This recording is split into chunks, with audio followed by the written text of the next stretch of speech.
doctor, muchas gracias.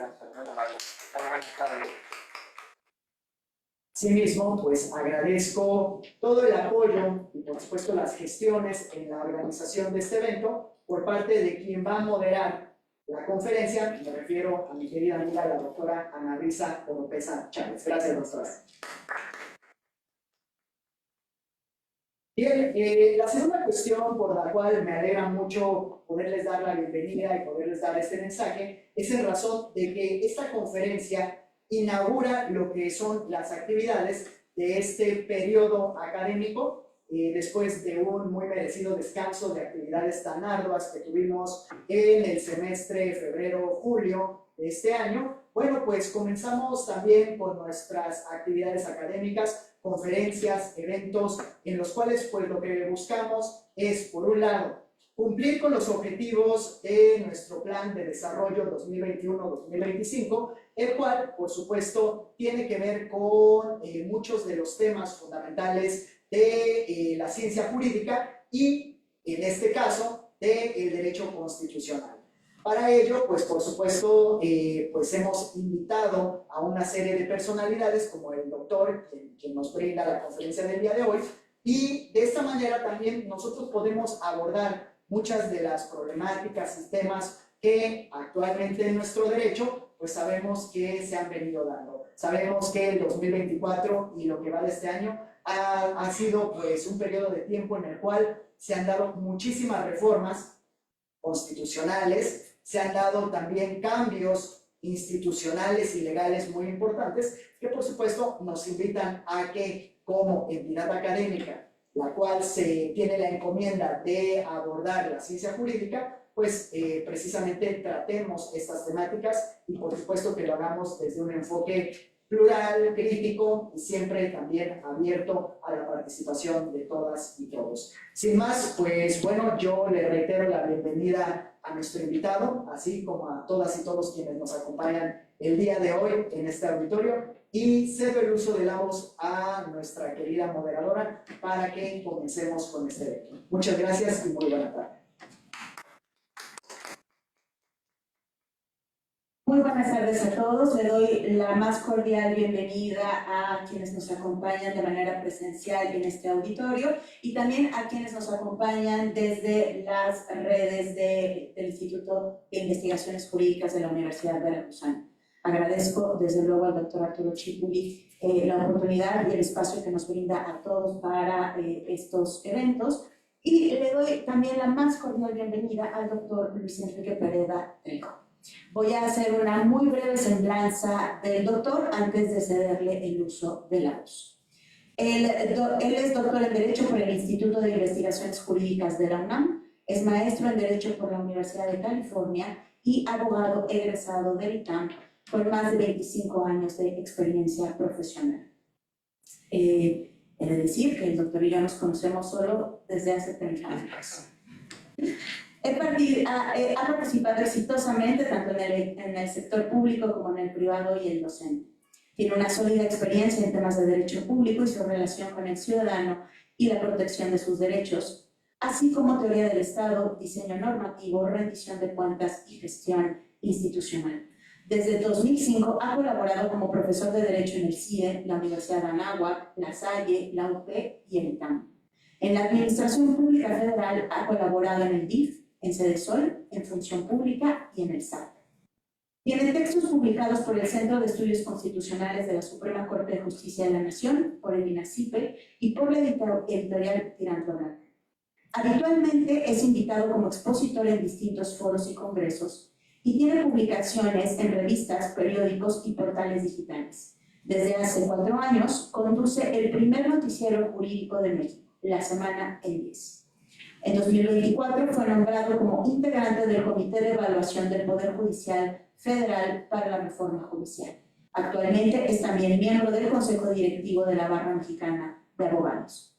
Bienvenido, doctor. Muy buenas tardes. Muchísimas gracias.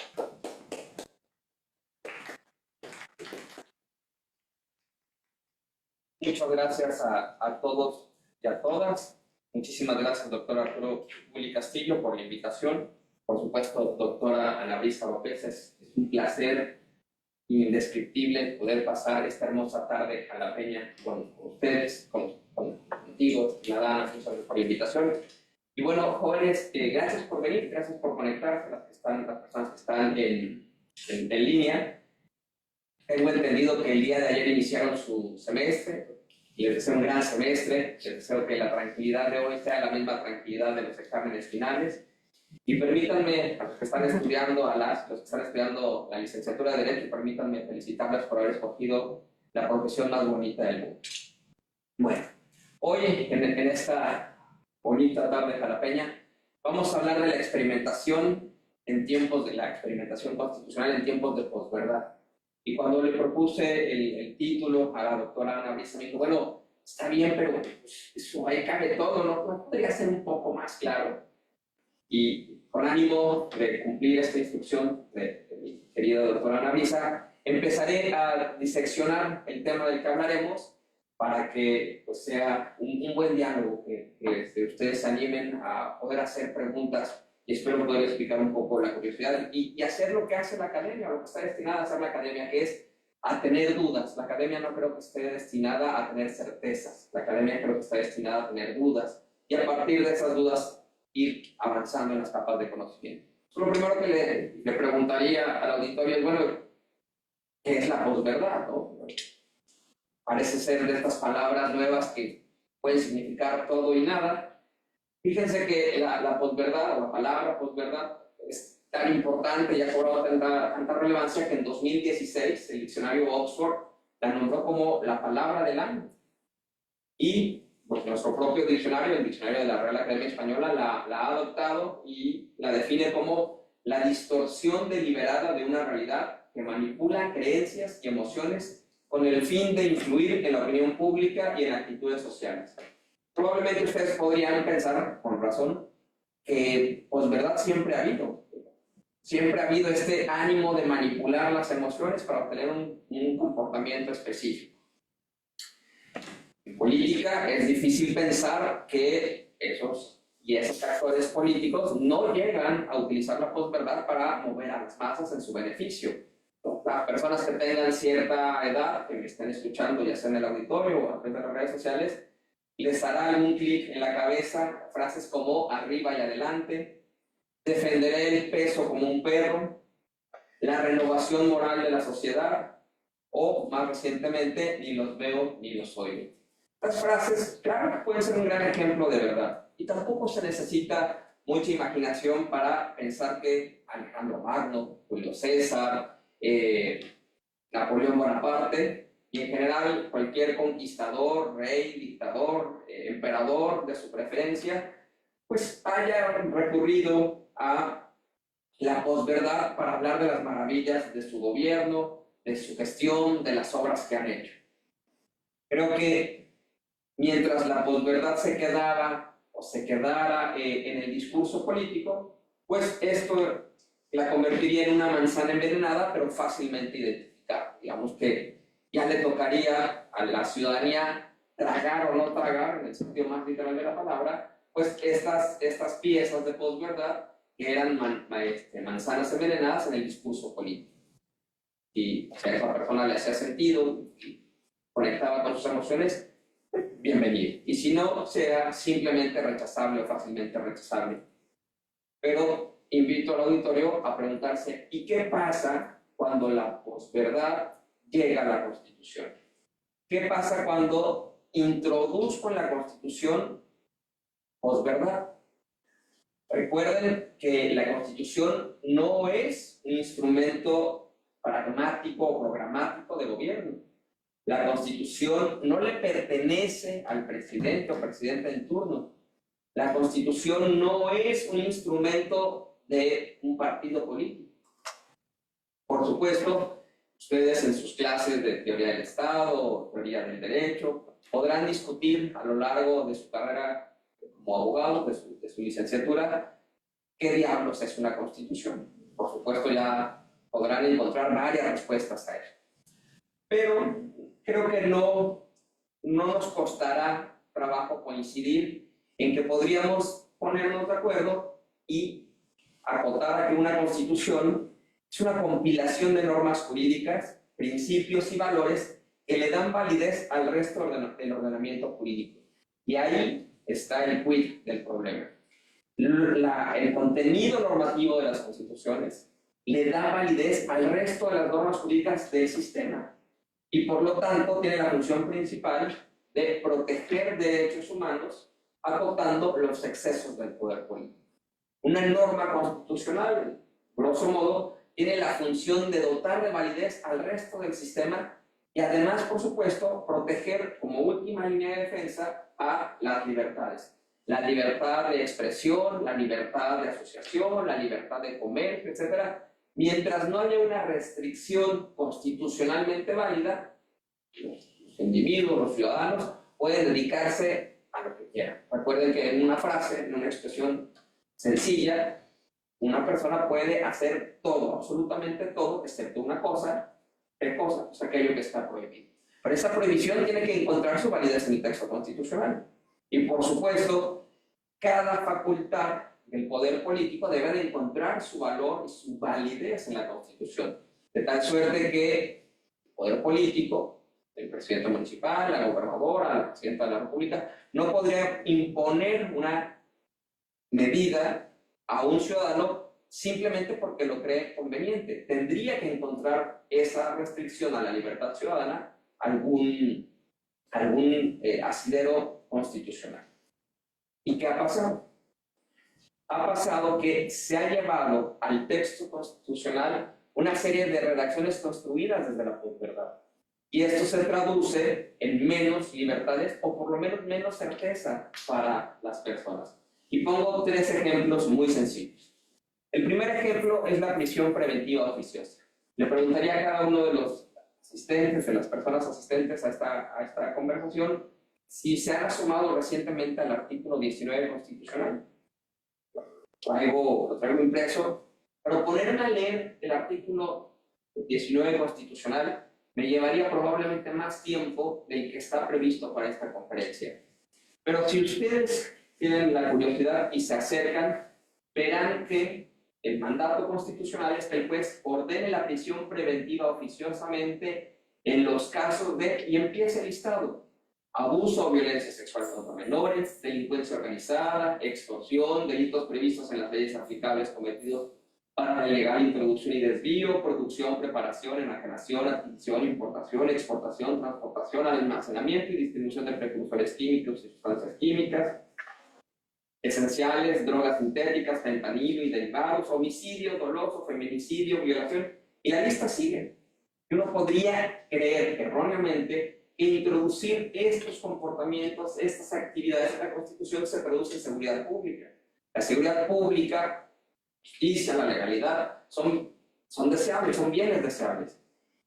Fingir que se logran con solo introducirlos en la Constitución no simplemente es una tomadura de pelo, sino que es un atentado para esos principios. Dicho de otra manera, se finge que se logra algo para lo cual no se está trabajando.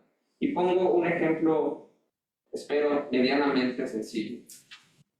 Una de las partes del artículo 19 dice: a cualquier nacional o extranjero involucrado en la fabricación, distribución, enajenación, traslado o internación al territorio nacional de manera ilícita de armas, y cualquier extranjero que realice actividades al margen de la ley vinculados con los párrafos 2 y 3 del artículo 40 de esta Constitución, se le impondrá la pena más severa posible.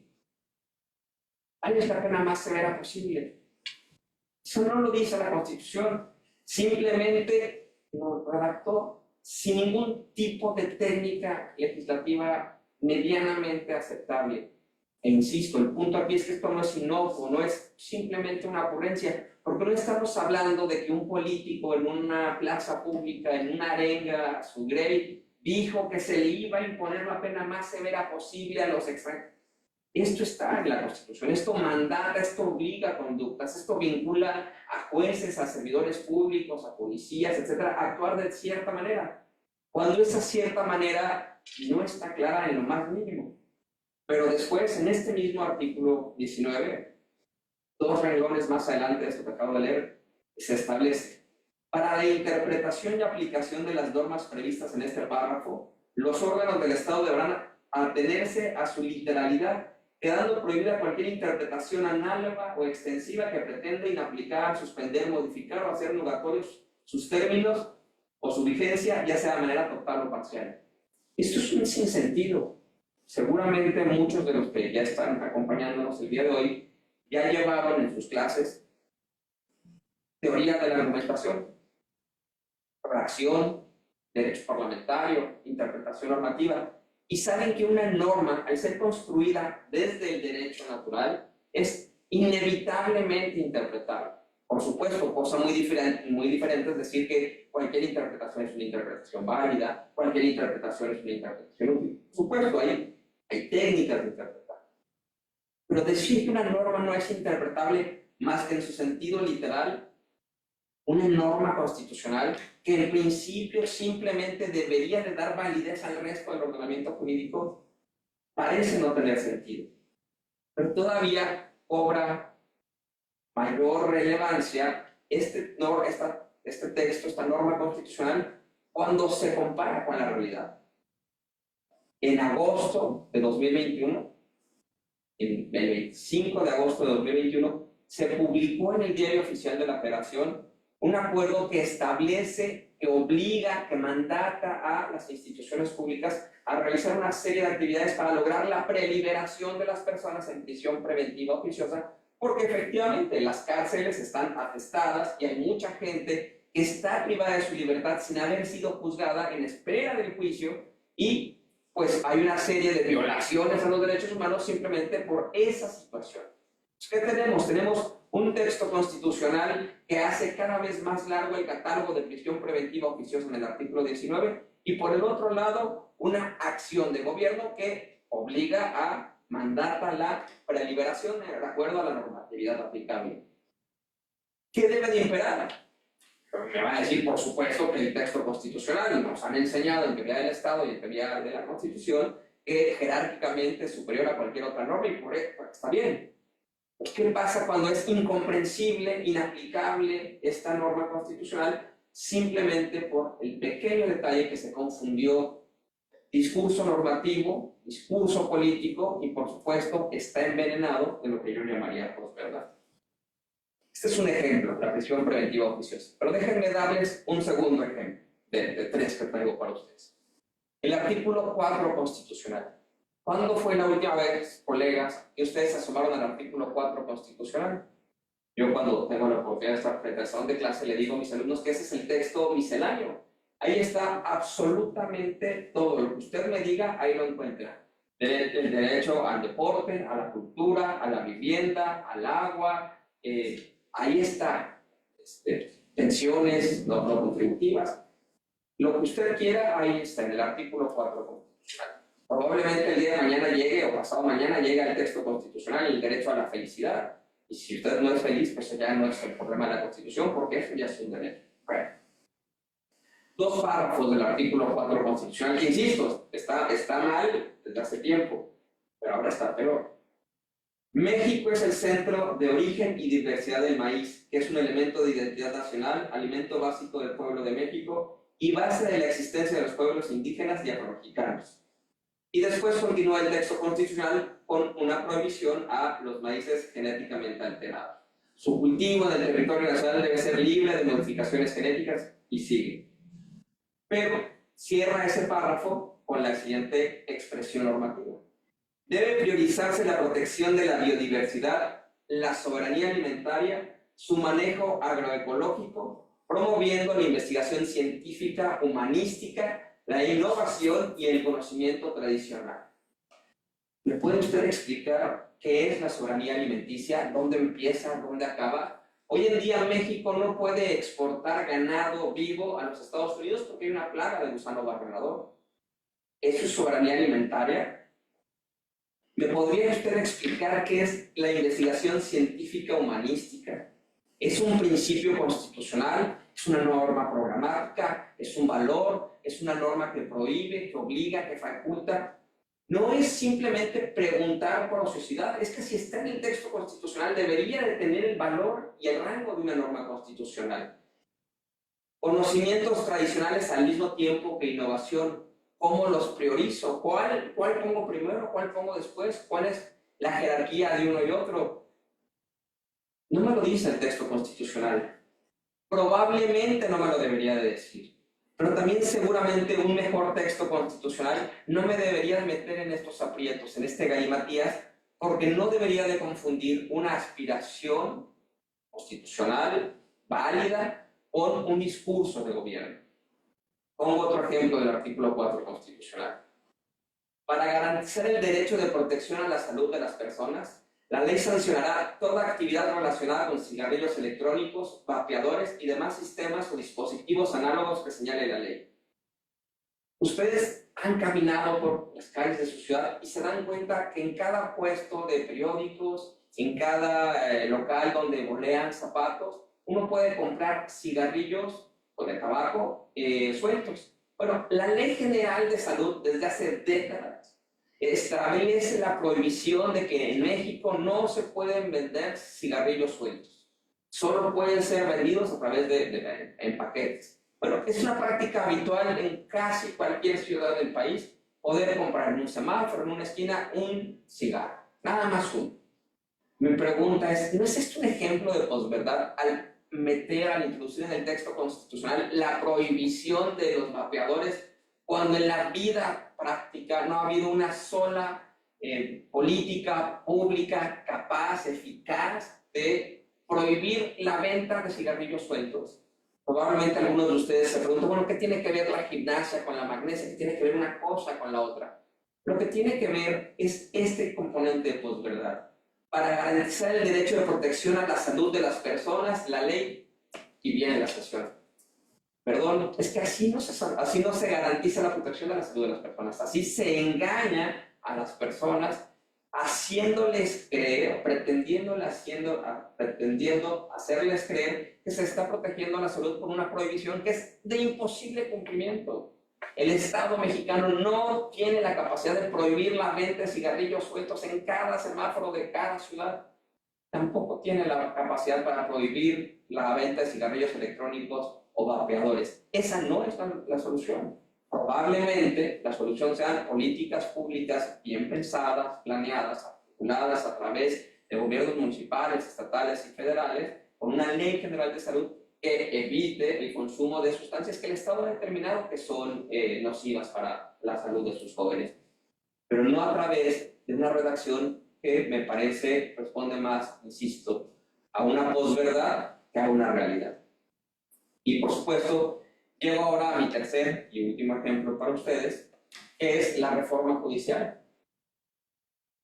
Es difícil pensar en un ejemplo más claro de la posverdad, de la experimentación constitucional en tiempos de posverdad.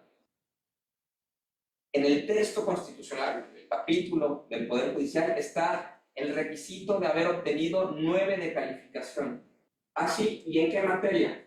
Claramente las materias que sean relacionadas con el cargo al cual aspira ese juez, magistrado o ministro. Perfecto.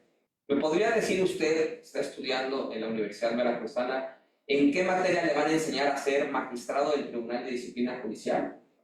¿Es acaso en ética? ¿Es acaso en metodología de la investigación? ¿Es acaso en seminario de TED? ¿En cuál responsabilidad administrativa?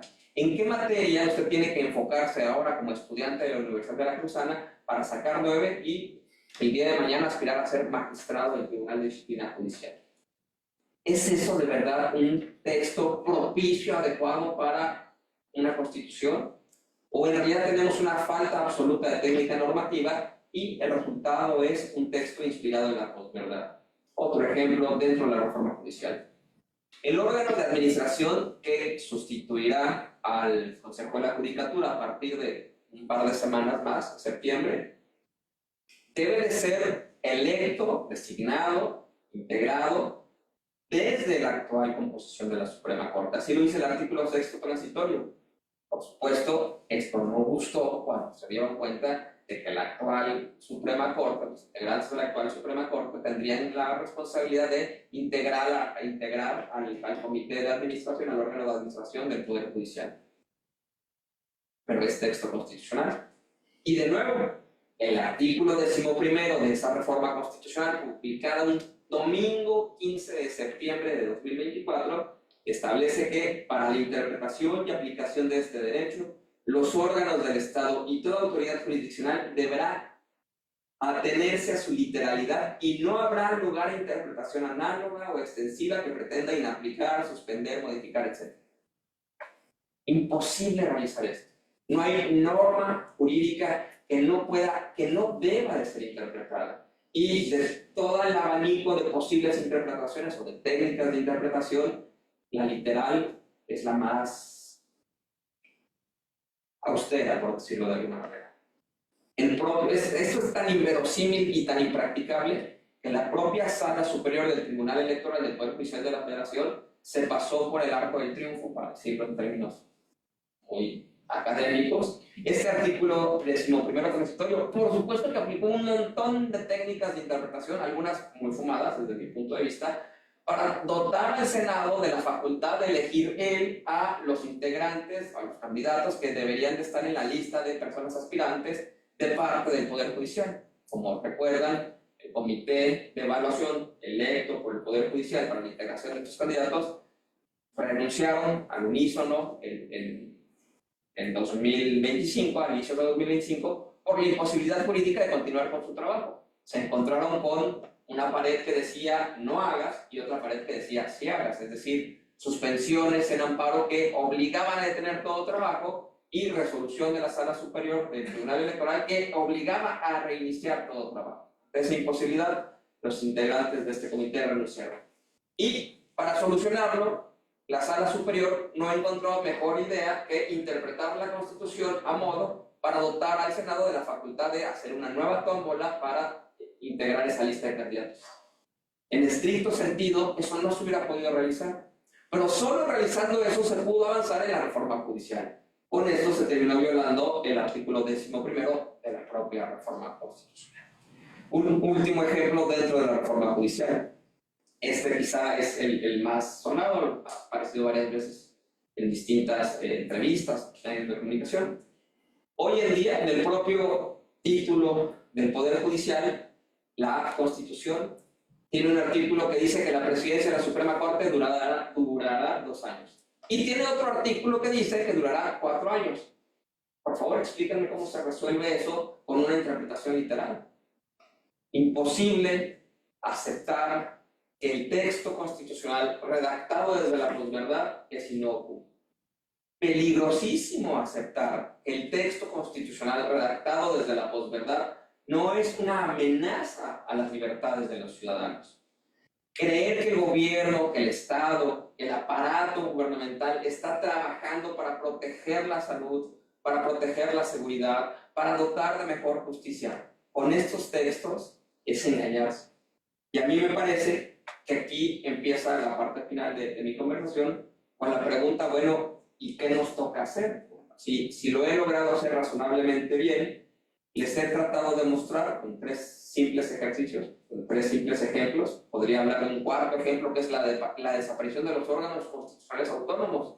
Al grito de salen muy caros, pero por el otro lado se le dan más facultades a las mismas dependencias o entidades que ya están rebasadas de las facultades que traían hasta antes de dotarlas de nuevas facultades en materia de competencia, en materia de telecomunicaciones, en materia de transparencia, en materia de protección de datos personales. Pero en fin, creo que me gusta, voy a correr el riesgo de asumir que los 3 ejemplos que intenté presentar de manera razonablemente clara les han mostrado a ustedes que en el texto constitucional, que en recientes reformas al texto constitucional, no hay técnica legislativa, no hay visión de Estado, no hay una brújula programática para llevar con el paso de los años y de las décadas a nuevos escenarios jurídicos.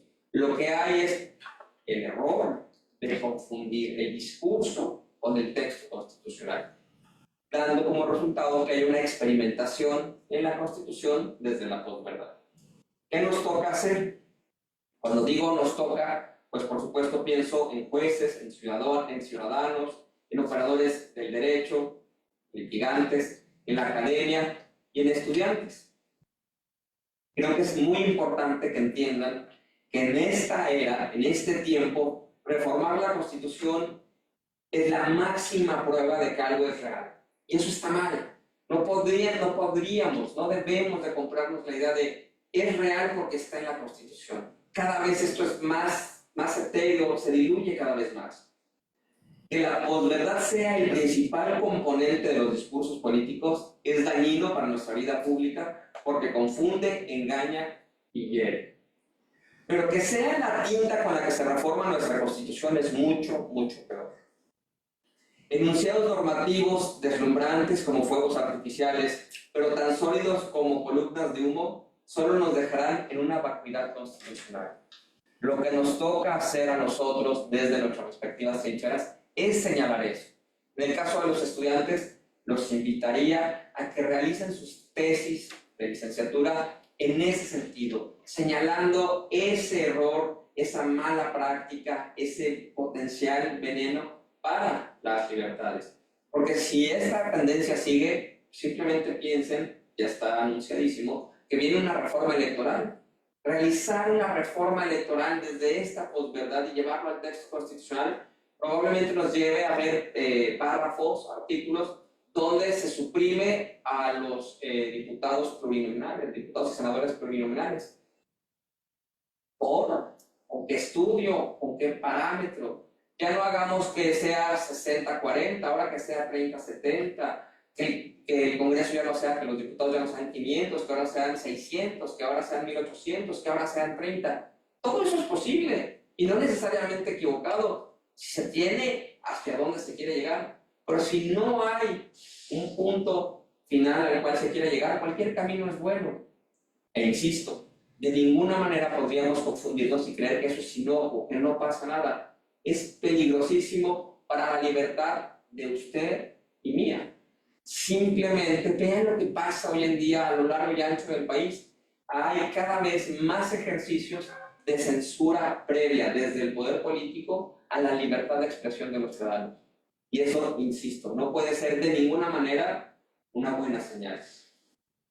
Toda posverdad disfrazada de norma constitucional es un incumplimiento de la obligación del Estado de reconocer nuestros derechos humanos y otorgar garantías para su protección.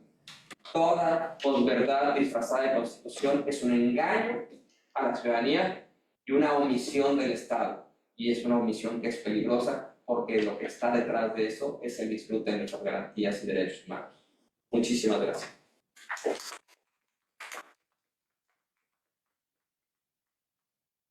Muchas gracias, doctor. Vamos a abrir el foro tanto de quienes nos acompañan como de quienes nos acompañan también a través de las redes sociales, pero bueno, abusando de esta posición tan privilegiada que tengo yo de moderar, voy a hacer pues algunas primeras observaciones. El concepto de posverdad es un concepto que también está presente en filosofía. De hecho, ayer un colega profesor del Instituto de Filosofía preguntaba si esta conferencia sobre la posverdad contenía algún planteamiento de naturaleza filosófica, y bueno, no había escuchado la conferencia, que no lo sabía, pero bueno, me comentó que iba a escuchar la conferencia buscando un enfoque jurídico de posverdad. Y me parece, y quisiera yo preguntarle al doctor Pereda, si en realidad estamos hablando de un planteamiento que puede ser calificado como posverdad. A mí lo que yo observo, digamos, desde fuera, es un tema de banalización de la Constitución.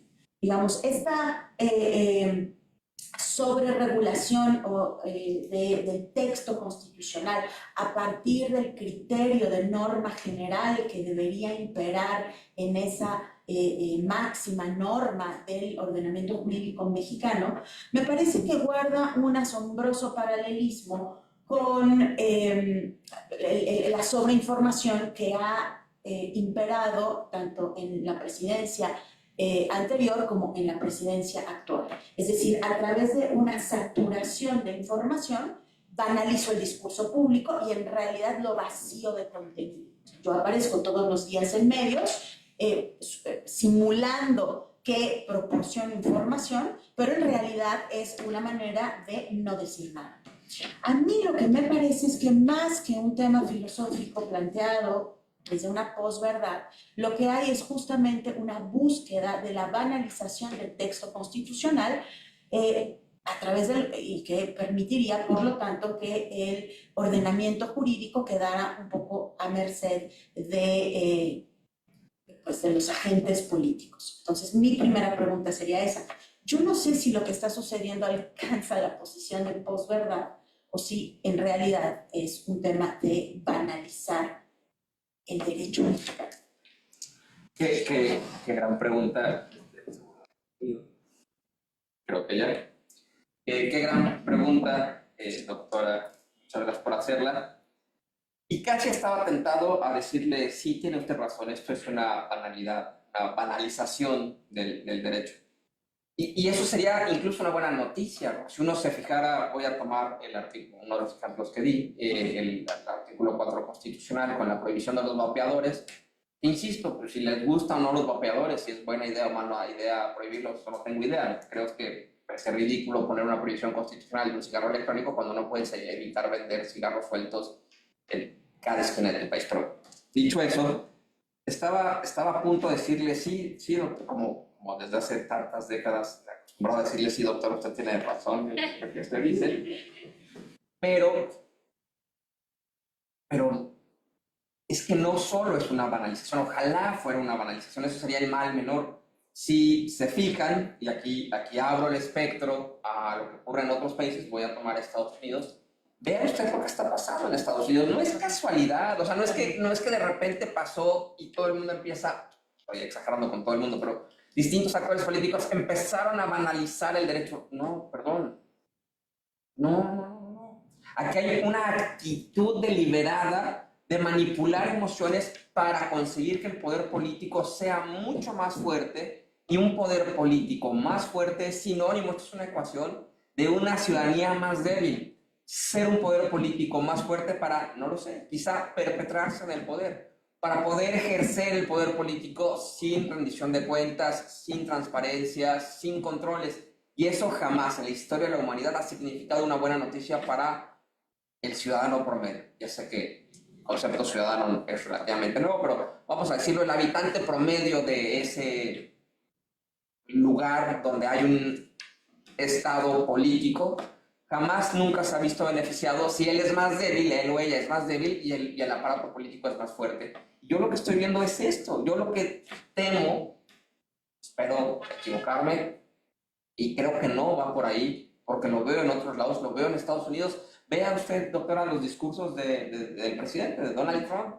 Puedo matar a alguien en la Quinta Avenida y no me va a pasar nada. Por momentos parece que eso es verdad. Vea usted lo que hace con las tácticas de negociación, si eso es así, con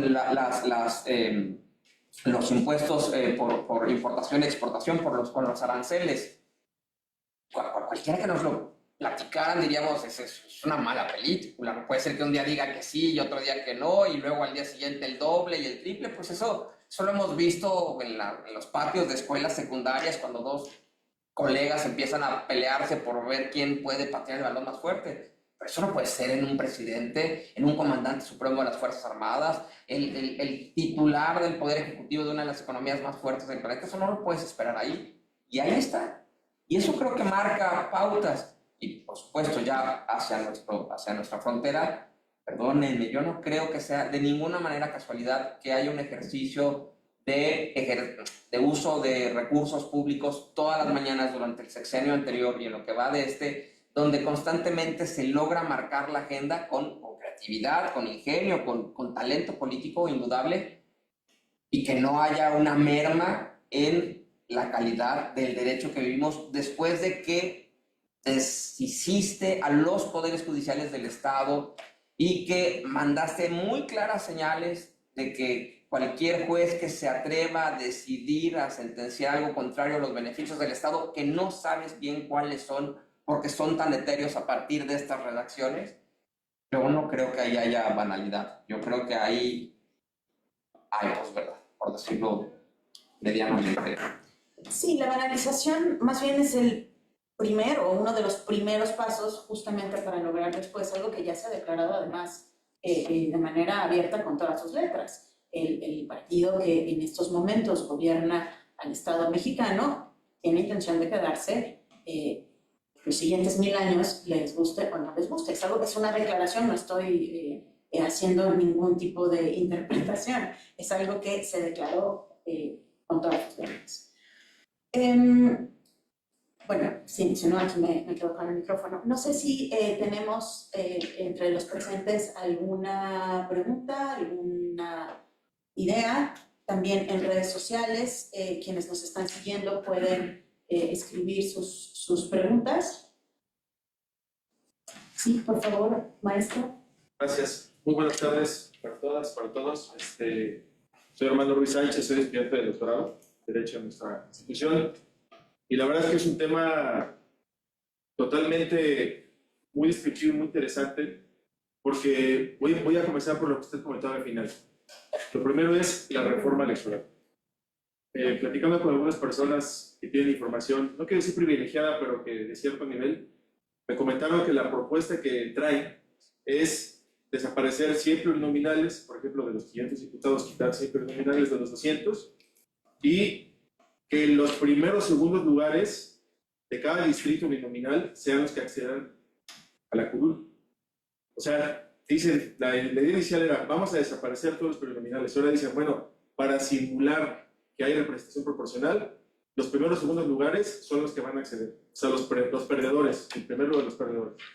Eso obviamente va a generar, en mi opinión, pues un cisma entre los partidos aliados minoritarios, porque generalmente pues, van a ser los más afectados porque les van a quitar automáticamente 100 representaciones. Entonces, eso es un manejo sesgado, viciado de la verdadera democracia, porque para mí la democracia no es escuchar necesariamente al pueblo, sí es de manera general, pero en lo particular la democracia es escuchar a todos. Y lo que estamos viendo ellos es que yo coincido con la postura que usted tiene, el manejo de la posverdad, porque están creando una realidad alterna donde generan problemas y las soluciones que proponen son peores que el problema que inicialmente existía. Ejemplos, podemos dedicarnos aquí 3 o 5 horas pues, a la destrucción del Poder Judicial, la destrucción de los autónomos, la famosa caída del aeropuerto, el Tren Maya. La verdad es que tenemos muchísimos ejemplos. Aquí lo preocupante para mí es que como ciudadanos, no digo la mayoría porque aquí estamos en un foro de técnicos, de estudiantes, de gente que más o menos conoce el Estado de Derecho, estamos normalizando estas situaciones que cada vez nos pisotean más, cada vez destruyen más los derechos humanos, como pasa con la violencia. Hace 15 años, 20 años que veíamos eventos de violencia y la gente se horrorizaba, ¿no? Oye, encontraron una persona decapitada, y ahorita pues, se encuentran en un coche 10 personas hechas pedazos y bueno, eso es lo que hay. Entonces, ¿hasta dónde, me pregunto yo como jurista y como constitucionalista que soy también, y lo pongo sobre la mesa, usted que es el experto, hasta dónde tenemos que topar acá, tenemos que tocar fondo, o va a haber un punto de inflexión donde los ciudadanos debemos dar la vuelta a esto, o incluso cuál es nuestra responsabilidad como juristas o como estudiantes del grado que sea, para sensibilizar al resto de la población de que esto, el barco cada vez está totalmente hundiéndose, pero pues entiendo que la gente a lo mejor está entumecida por una beca o un apoyo, pero hasta dónde tenemos nosotros la responsabilidad social o hasta dónde vamos a llegar para que esta situación, pues la gente abra los ojos, no tengamos que estrellar el avión en el suelo y hay una explosión y hay una destrucción como pasaba anteriormente. Gracias. Correcto, muchas gracias. Por favor, por favor. Gracias. Pues Armando tiene razón. Hay muy poco que decir después de la pregunta de Armando. Tiene razón. Me explico. Trato de ser más claro. La bronca, el problema de la posverdad es darla por buena. Y aquí trato de regresar un poco a lo que me preguntaba la doctora Nabrisa. No es una simple banalidad del derecho y decir, bueno, pues ponle ahí en el texto la pena más severa posible. De nueva cuenta, no son mis palabras, es el texto constitucional. Se le impondrá la pena más severa posible. Pónselo ahí para que aprenda el maldito. Mírenme, eso no va en la Constitución, eso no puede ir en la Constitución, entre otras muchísimas razones, porque rompe algunos de los principios sobre los cuales está construido el derecho penal, ¿no? La taxatividad de la sanción. No es la pena más severa posible, es cuál. ¿no? Y tasada, etc. En fin, la bronca de la posverdad de César es darla por buena. Cuando decimos que vivimos en un país más seguro porque está el artículo 19 constitucional con un catálogo enorme de actividades prohibidas, donde a cualquiera de nosotros nos puede pasar, escoja su sustantivo favorito en el 19 constitucional y solo falta una fiscalía que lo acuse de eso para que usted termine terminemos en la prisión preventiva oficiosa. Dar por bueno que para proteger a la salud de las personas, puede decir de los jóvenes, se prohíben los vapeadores, me parece que es claramente un tema de posverdad y no de banalización, o no simple banalización del derecho. Y espero, un ejemplo muchísimo más nítido. Imagínense ustedes que el titular o la persona titular del Ejecutivo Federal todas las mañanas sale diciendo que los jueces, las personas juzgadoras son corruptos. Todas las mañanas. Y después hay unas elecciones para elegir a las personas juzgadoras. Y de repente, nadie sabe de dónde aparecen unos acordeones con nombres. Rojo tal y tal acá, y la Suprema Corte acá, y la sala electoral tal. Y luego resulta que el resultado electoral es muy parecido, coincide con varios de esos acordeones, con varios de esos nombres, de esas posiciones, de esos cargos en esos acordeones. Y nadie dice nada porque en el texto constitucional está previsto que los jueces deben de ser electos a través de voto popular. ¿Y en qué momento ir y rellenar urnas a partir de las instrucciones de unos acordeones es voto popular? Digamos, todos ustedes, bueno, no, seguro ustedes no, pero algunos de ustedes conocerán a alguien que alguna vez usó un acordeón en clase y contestó así su examen. Sería tan ridículo como decir que es que así aprendió porque sacó 10 en el examen. No, perdón, eso no es aprendizaje, como creo que eso tampoco es votación, eso es rellenar boletas electorales a partir de instrucciones.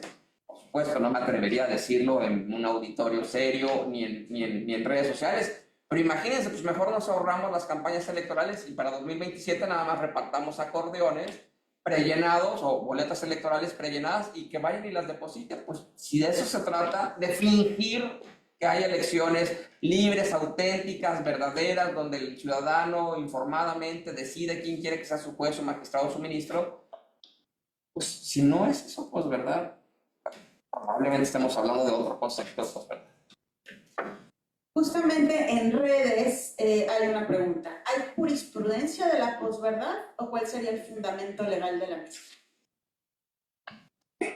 Pues no sé si hay hasta la 11ª época, no sé si hay jurisprudencia de la posverdad. No dudo que a partir de la 12ª época, que comenzará en septiembre, se construya, pues nada haría más sentido que eso. ¿Cuál es el fundamento jurídico de la posverdad? No lo sé, probablemente no haya un fundamento jurídico. No sé si en la pregunta se esperaría que la respuesta fuese sí, mire, es el artículo 132 del Código Penal. Pues no. Más bien, me parece que afirmar que existe posverdad desde el texto constitucional es un ejercicio de sociología jurídica que lleva a reconocer en el texto constitucional algo que está pasando en la realidad y que por supuesto es un círculo o es un circuito de ida y vuelta. Tiene efectos en la realidad. Tiene efectos lo otro sería pensar que estas redacciones llegan a la Constitución simplemente por entretenimiento, pero que no tienen ningún efecto en la vida real, porque la gente no se siente más segura o más saludable o más democrática porque no le presta atención a esos aspectos normativos. Yo creo que si se toman decisiones de Estado, decisiones de gobierno, se construyen políticas públicas alrededor de estos textos constitucionales, justificando o fundamentándolas en esto, pues entonces se termina perpetuando la posverdad. Yo realizo esta actividad, esta política pública, invierto recursos públicos en esta actividad para meter más gente a la cárcel a través de prisión preventiva oficiosa porque está en el texto constitucional y de nueva cuenta necesito que haya más seguridad, entonces voy a hacer más grande el catálogo del artículo 19 constitucional. Pero, digamos, para no dar tanto rodeo, mi respuesta a la pregunta es no conozco que haya fundamento legal para el texto constitucional, pero no me sorprendería que en la 12ª época del Semanario Judicial de la Federación, que empieza en septiembre, se empieza a construir. Otra pregunta, perdón, ¿hay alguna otra pregunta del auditorio? No, en redes... perdón, sí, por favor. Sí, rápido, sobre el concepto de posverdad, aunque aquí no es filosofía per se, es el escenario, pero ¿cómo podemos entenderlo un poquito mejor? Por ejemplo, yo recuerdo a Max Weber, ¿no?, que hablaba como de estos mecanismos de control y cómo el gobierno, de alguna manera, el Estado utiliza, ¿no?, cómo utiliza el discurso, ¿no?, para controlar de esta manera. O, por ejemplo, Richard Rorty, ¿no?, de sus ideas sobre el pragmatismo, ¿no?, y cómo el lenguaje como una convención funciona y de alguna manera controla, ¿no?, a las sociedades, a las personas, ¿no? Más en concreto la pregunta es cómo lo puedo entender mejor a partir como de qué actores, ¿no?, que es, por ejemplo, la sociología, ¿no?, la filosofía, enfocado obviamente a la comprensión del derecho, ¿no?, y la práctica. Pues me mataste el gallo con la pregunta, el que te hubiera sugerido es Max Weber. Gracias. Muy bien. En redes se pregunta, ¿posverdad? Algo similar a la posdemocracia que menciona Colin Crouch en su libro Post-Democracy de 2004, donde la posdemocracia no significa la desaparición de la democracia, sino el debilitamiento de las estructuras democráticas, así como su contenido participativo. Pues fíjate, es una buena pregunta y me recuerda a una declaración muy reciente de Roberto Gargarella, que si no estoy mal se la hizo a la UNAM en un foro comparable a este, donde él lo que advierte es, oigan, a ver, número uno, dejemos de decir que hay democracia simplemente porque hay periodicidad en las elecciones. La democracia tendría que ser más allá que eso. Creo yo que hoy en día estamos construyendo normas jurídicas o textos jurídicos, textos constitucionales tan endebles o tan irreales como algunos de los que he intentado ponerles a ustedes, y sin embargo, como diría Galileo Galilei, apud si move, o sea, sin embargo son textos constitucionales, sin embargo deberían de tener fuerza legal, deberían de ser vinculantes para jueces, para operadores jurídicos, deberían de ser un fundamento de decisiones públicas.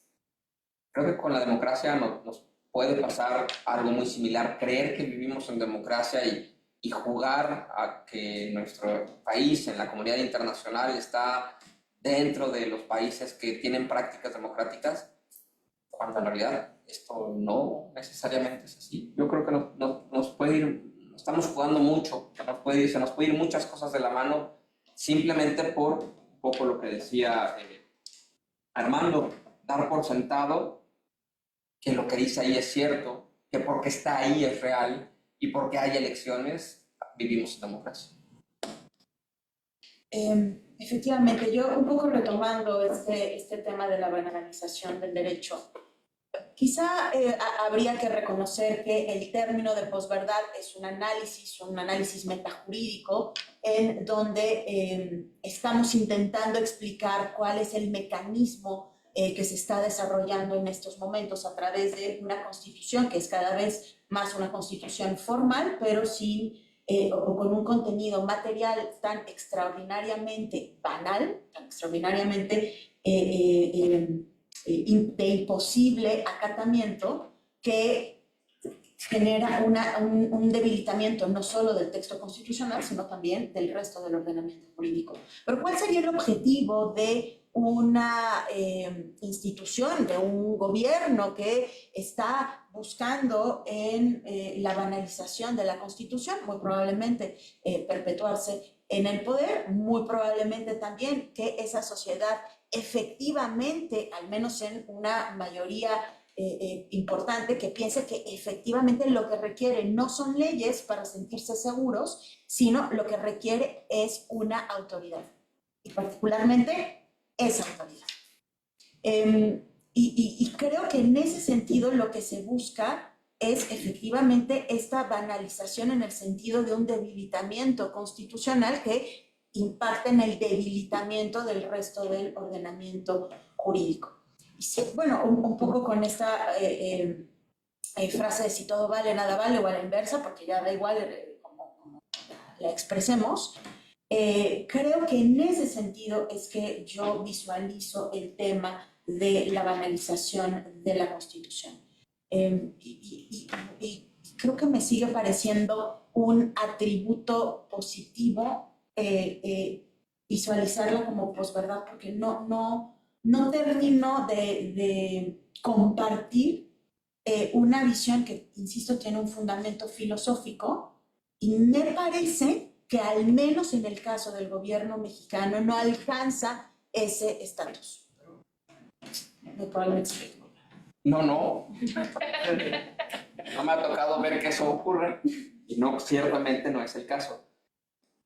Por el contrario, déjame intentar, espero, complementar algo que dices y que se escuchaba, me vino a la mente.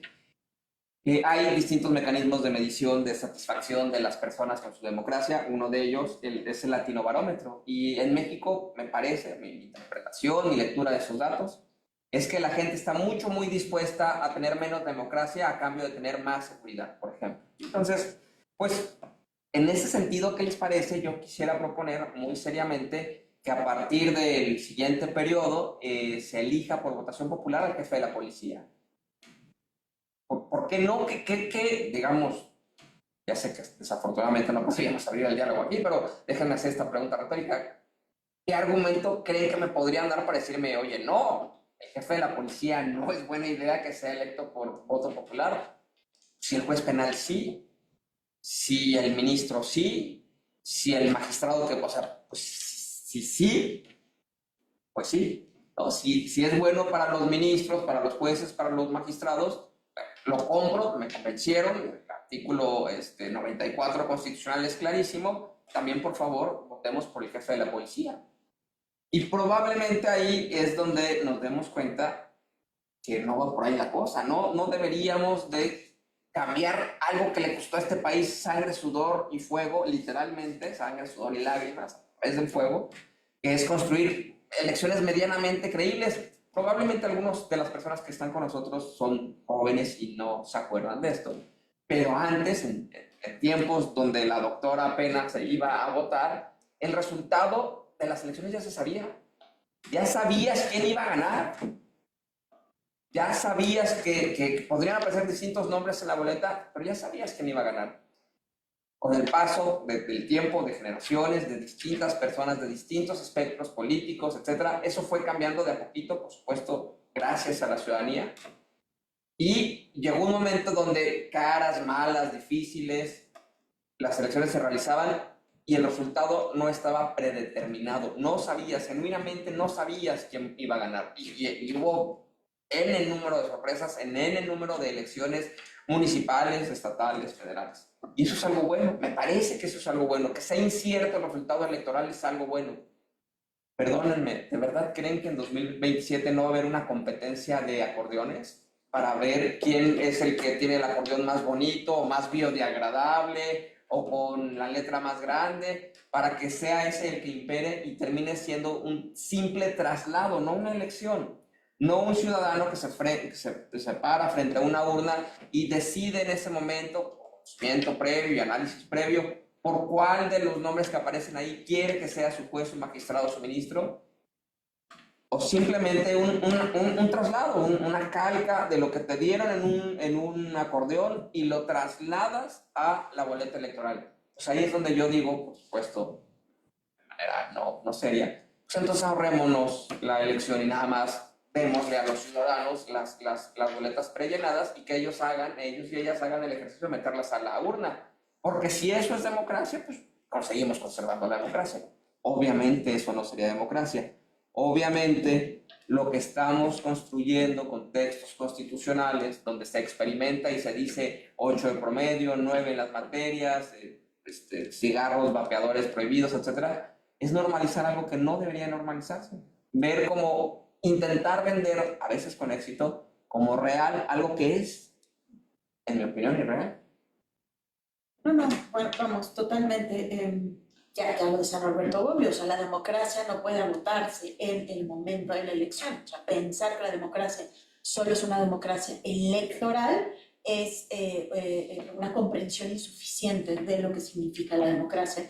Que yo dialogaba el otro día con un notario muy cercano a mí, que Que justo creo que lo que nos pasa a nosotros, a nuestra generación, doctor, es que a nosotros nos tocó vivir una especie de florecimiento de una serie de sueños y de trabajos que llevaron a una suerte de Belle Époque en el derecho y en las instituciones mexicanas. O sea, nos tocó vivir esa materialización de tener efectivamente elecciones que estaban con la sana incertidumbre democrática, ver por primera vez a los organismos autónomos, tener por primera vez a un IFE que después se transformó en un INE, porque habíamos vivido, ya sea quienes son un poco mayores, aquel mundo de estas elecciones en donde ya sabías quién iba a ganar, o quienes eran un poco más jóvenes, que habías escuchado que así era el mundo antes, pues esta suerte de Belle Époque del mundo jurídico, justamente, quizá por eso nos duele tanto, la afrenta es tan directa, porque nosotros sabemos que había ocurrido inmediatamente antes. Y ahora que escuchaba al maestro Armando, esta fórmula del primer perdedor, por ahí ya transitamos. O sea, México ya tuvo un texto constitucional, la Constitución Federal de 1824, efectivamente ponía como el cargo de vicepresidente, por poner un ejemplo, al primer perdedor. Y eso generó una enorme inestabilidad política. Es decir, esta figura del primer perdedor ya se ha aplicado al Ejecutivo o a alguno otro de los poderes. Por ahí también ya transitamos, o sea que ni siquiera hay pues este intento de ser original.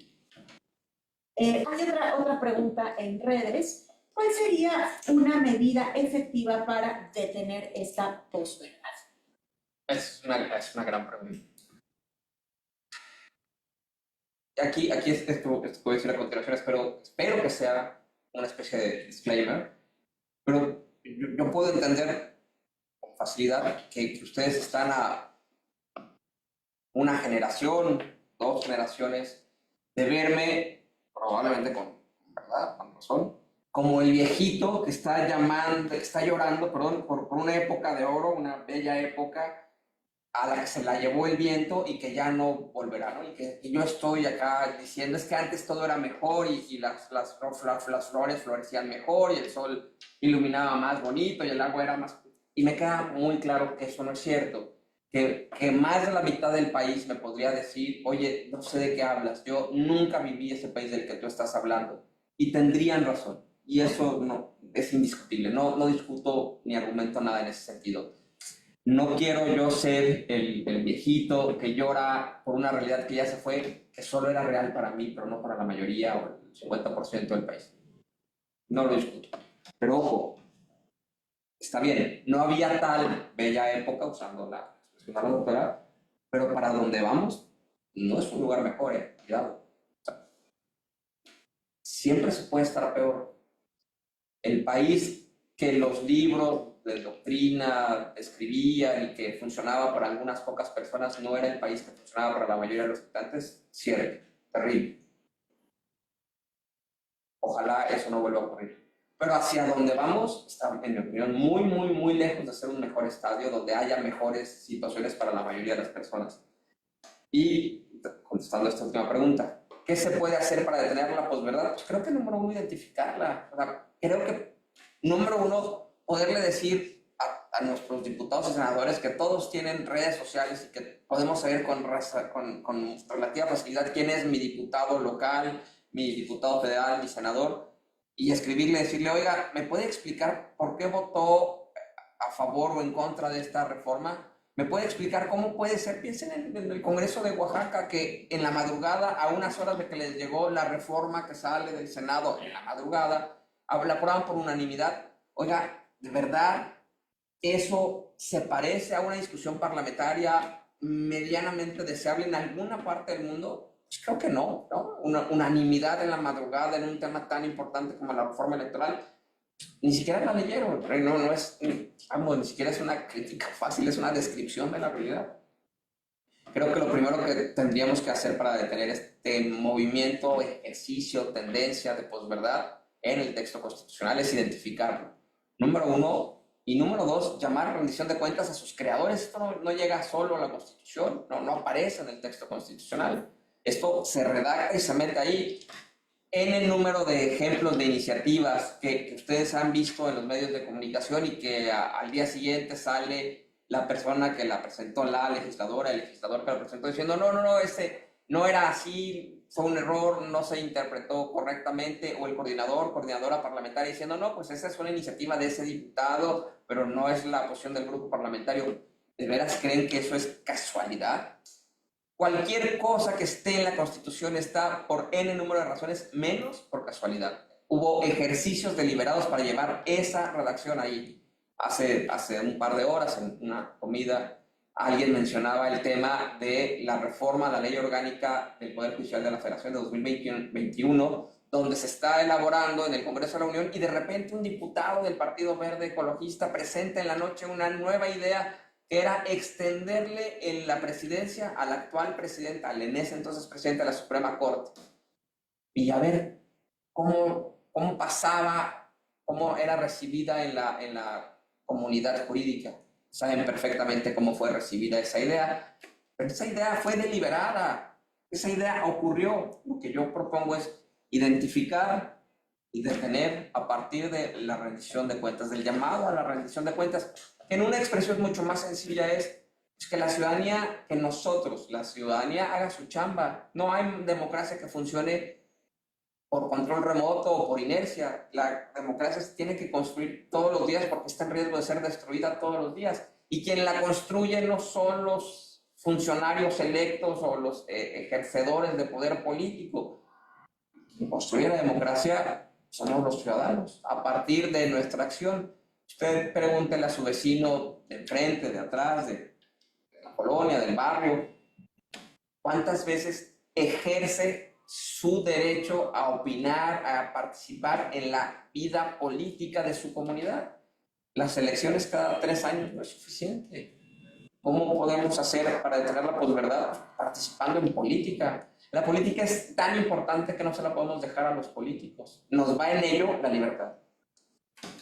Sí, yo quizás solamente haría la precisión que no basta la libertad de expresión si no hay libertad de pensar. Digo, a mí me parece que si no podemos ejercer un pensamiento crítico, pues la libertad de expresión se nos queda corta. Si voy a decir una serie de tonterías, pues primero hay que ejercer la libertad de pensar. Y creo yo, también sumándome a la respuesta a esta pregunta, justo también esto que estamos haciendo ahora, este diálogo público que tenemos entre los estudiantes. La universidad es un espacio fundamental, es un espacio de libertad que hay que cuidar y que hay que atesorar, pero al que también hay que acudir como docente, como investigador, como estudiante, para poder justamente ejercer la libertad de pensamiento para después ejercer una libertad de expresión medianamente informada. Podemos no estar de acuerdo, eso es lo de menos, siempre y cuando podamos ejercer esa libertad de pensamiento. Cierro con una última pregunta de redes. Si la antítesis a la posverdad sería la verdad, ¿qué entenderíamos entonces como verdad? ¿Tendría que ser una verdad basada en la ciencia? Es una gran pregunta y yo creería que no tiene que ser una verdad basada en la ciencia. Creo que tendría que ser una verdad construida entre todos, y me parece que uno de los grandes problemas de la posverdad es que no la construimos todos. La posverdad la dicta el poder político desde su oficina.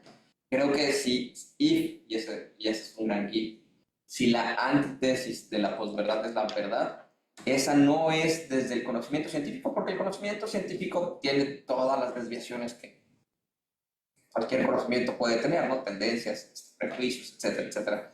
Creo que lo que deberíamos tener es una discusión colectiva. Vuelvo a utilizar, creo que funciona muy bien, el ejercicio o el ejemplo de la reforma del Poder Judicial. Si se construyó la actual reforma, la actual redacción del texto constitucional en lo que concierne al Poder Judicial desde la posverdad, por supuesto, gracias a la que estoy dando la oportunidad de asumir como cierto, si sucedió esto, Pues entonces la antítesis hubiera sido, a ver, vamos a discutir en serio la reforma judicial. ¿Tenemos un sistema de justicia que funciona? No, perfecto. ¿Qué se debe de hacer para hacerlo mejor? Bueno, primero identificamos dónde empieza y dónde acaba. Ok, ¿dónde empieza? Ah, las fiscalías. ¿Dónde acaba? Ah, los centros de reclusión, las cárceles. Perfecto. ¿Qué hay en medio? Ah, hay jueces locales, hay jueces federales con distintas facultades, materias. Ah, perfecto. Vamos a discutir, ¿hay carrera judicial? Sí, no, etcétera. Desmembrar, desmenuzar el problema complejo e irlo atacando, atendiendo en cada una de sus partes. Habrá unas que estaban menos mal que otras, habrá otras que funcionaban mejor, habrá otras que ni siquiera existían los componentes, pero eso lo tuvimos que haber hecho entre todos. Oye, qué complicadísimo, pues disculpen, pues entonces lo otro es lo que tuvimos, un dictado desde el poder político, desde un atril en una conferencia mañanera reiteradamente, donde nos dijeron esto está mal y lo correcto es esto. Y pues yo creo que no, y estamos a punto de padecer. A partir de septiembre vamos a empezar a ver en la vida real lo que es que una persona no se pueda divorciar, lo que es que una persona no pueda cobrar un título de crédito, lo que es que una persona no pueda recuperar su inmueble, lo que es que una persona tenga que estar en... Veamos otro botón de muestra. Ya no van a existir las salas de la Suprema Corte. ¿Cuánto tiempo creen que tarde un caso en llegar al pleno de la Suprema Corte? Y los seres humanos que están detrás de ese expediente, ¿cuánto tiempo van a tardar en ser atendidos? En fin, si la antítesis de la posverdad es la verdad, no lo sé, pero si lo fuera, creo que esa verdad no la tendríamos que construir desde la ciencia, la tendríamos que construir entre todos, utilizando una serie de conocimientos como se espera que suceda en una universidad, ¿no? Yo creo que hay tela ahí, hay tela.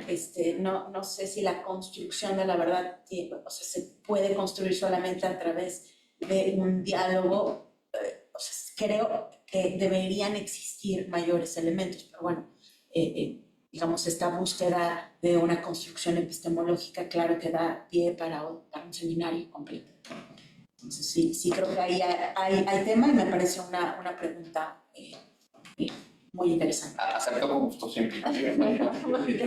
Sí, perdón, y ya la última pregunta del auditorio, por favor. Buenas tardes, Monserrat de Alba. Ahorita dentro de la práctica de posverdad se ha hablado mucho de democracia. El maestro Armando nos hablaba de que democracia no puede ser entendida como nada más escuchar a unos cuantos, sino escuchar a todas las personas. Sin embargo, desde el discurso público le han vendido a la gente que democracia es elegir. Asimismo, cuando llamábamos a las personas a participar en las elecciones presidenciales, les decíamos, es que vas a perder la democracia. Pero como también decía el doctor muy atinadamente, la gente en Latinoamérica dice, no me importa perder la democracia si tengo seguridad. Creo que eso parte desde la idea de que no conocen lo que es la democracia. ¿Cómo le podemos explicar a las personas la democracia que no se come y que por lo tanto cuando les dijeron, si estos ganas vas a perder la democracia, decían, no está en mi canasta básica? ¿Cómo le explicamos a la gente lo que pierde cuando pierde la democracia? Fíjate que muchas gracias por la pregunta. Esa es la gran pregunta y me regreso un poquitito a lo que intentaba decir hace poco. Y voy a poner un ejemplo desafortunado de la vida real. Espero mantenerme dentro de los linderos de lo real.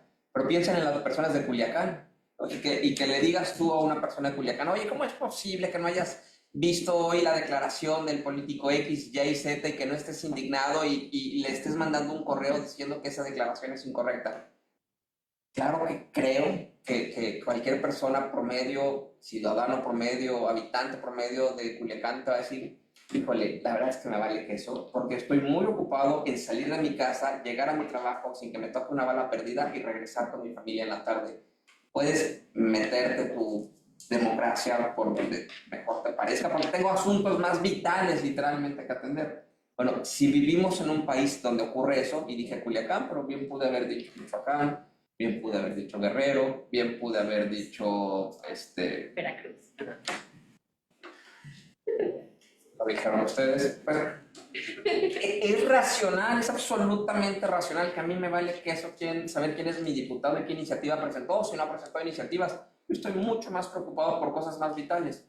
Es decir, creo que todo esto es para intentar explicar lo siguiente. Creo que el debate, creo que la tarea no es cómo le explico a alguien que sí es bien importante que sepa que tiene derecho a la transparencia y que se entere de cuál es el presupuesto público que se está ejerciendo para el Tren Maya, cuando le va la vida en juego simplemente mantener su negocio abierto, su negocio de pollos rostizados o de tortas o de cafetería, mantenerlo abierto. Es un tema de heroicidad, ir y levantar la cortina, se está jugando la vida.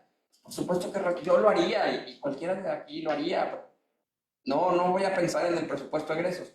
Creo que la pregunta no debería de ser, ¿cómo le explicamos que lo que está perdiendo sí es importante? Yo creo que es cómo conseguimos que tengan las condiciones mínimas que le permitan dedicarse a saber el presupuesto de egresos, porque ya no se está jugando la vida en abrir su negocio de pollos o de tortas o de cafetería.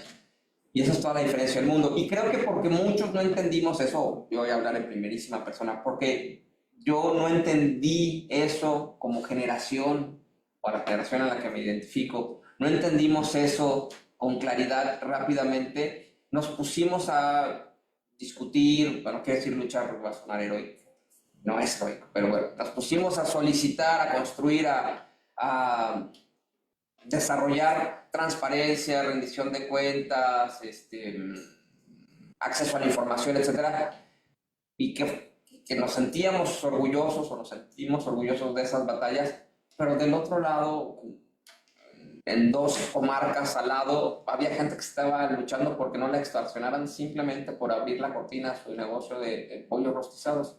Y eso nos pasó de noche y ahí hay mucho que reconocer de por qué suceden las cosas que suceden. Cuando llega alguien que dice, oiga, usted está siendo abandonado por las personas que están más preocupadas por cumplir el consenso de Washington y entonces construir neoliberalismo, etcétera, y usted no puede abrir con tranquilidad su local comercial, yo le voy a ayudar, yo le voy a dar la solución, yo voy a quitar a estos jueces corruptos que jamás nunca han hecho nada por usted, porque los jueces jamás vinieron a protegerlo, porque usted cuando abría su negocio lo extorsionaban y nunca vino ningún juez. Pues parece que fue un trade-off, un intercambio muy racional. Entonces, en conclusión, perdón por tanta vuelta, yo creo que la pregunta no es cómo le explicamos a aquel vendedor de pollos que está mal por no darse cuenta de la importancia de saber los presupuestos de egresos de las calles que cruzan o que llevan a su local comercial. Creo que la pregunta es cómo le hacemos para poder construir junto con él un país donde no esté en peligro su vida por dedicarse a la actividad comercial. Y una vez que logremos eso, poder decirle, oiga, y está conectado con que usted sepa cuál es el presupuesto de egresos. Y está conectado con que a usted no le roben el dinero que usted paga a través de impuestos y termine siendo obras faraónicas o trenes o aerolíneas administradas por las Fuerzas Armadas que pues, no saben en principio cómo se administra un hotel, una aerolínea, un centro vacacional o un medio de transporte como un tren. Todos estos, por cierto, ejemplos de la vida real. Entonces, creo que desafortunadamente no es tan simple como simplemente intentar explicarle mejor a las personas que no entienden qué es importante la democracia. Más bien creo que tendríamos que construir entre todos elementos mínimos de supervivencia y de subsistencia para poder desde ahí construir democracia entre todos. Espero haber sido medianamente claro. Muy bien, pues como ven hay tela para que podamos tener alguna otra sesión, pero pues el tiempo nos ha alcanzado. Agradezco enormemente al doctor Luis Enrique Pereda Trejo el habernos acompañado y bueno, pues le pido por favor al doctor Arturo Chipli que haga entrega de la constancia correspondiente.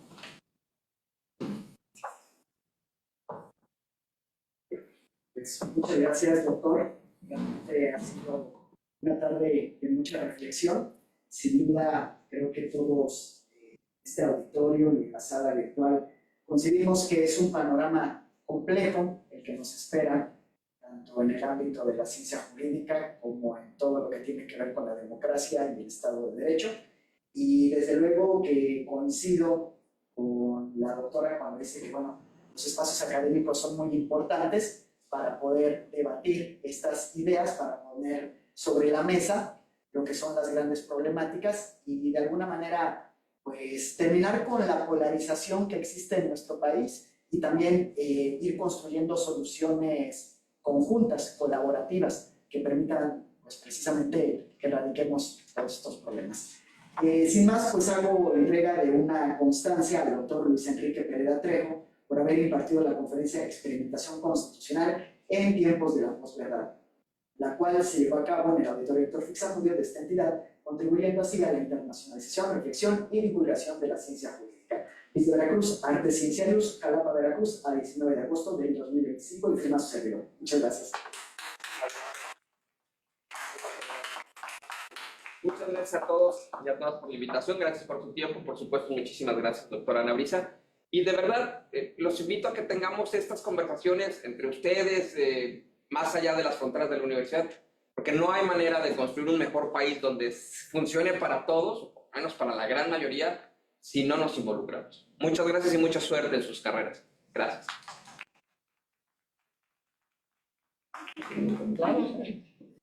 ¿Dónde me paro?